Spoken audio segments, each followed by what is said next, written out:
Rasulullah SAW mengatakan bahwa suami adalah surga dan neraka bagi seorang istri.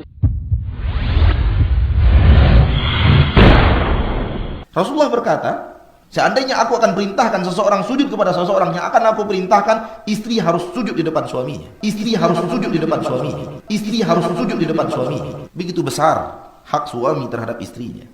Begitu besar kewajiban istri terhadap suaminya. Begitu besar kepemimpinan suami yang harus diperhatikan oleh seorang istri. Jangan jadikan suami itu hanya sebagai partner hidup. Jangan jadikan suami itu hanya sebagai teman hidup. Tidak, dia lebih daripada sekedar itu.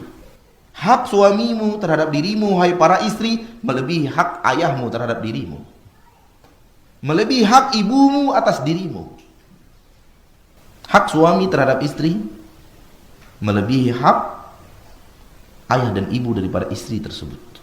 Maka jadikan dia seorang pemimpin di rumah tanggamu. Jadikan dia sebagai orang yang dihormati di hadapan kita dan di hadapan anak-anaknya. Dan jangan lakukan aksi yang sebaliknya, melecehkan dia, baik tidak di depan anak-anak atau apatah lagi di depan anak-anak. Sadarkah para istri bahwa ketika suaminya memerintahkan sesuatu yang sifatnya hanya mubah, ketika suami berkata, "Fulanah, tolong ambilkan pisau di dapur. Wahai ummu fulan, tolong ambilkan sendok di dapur."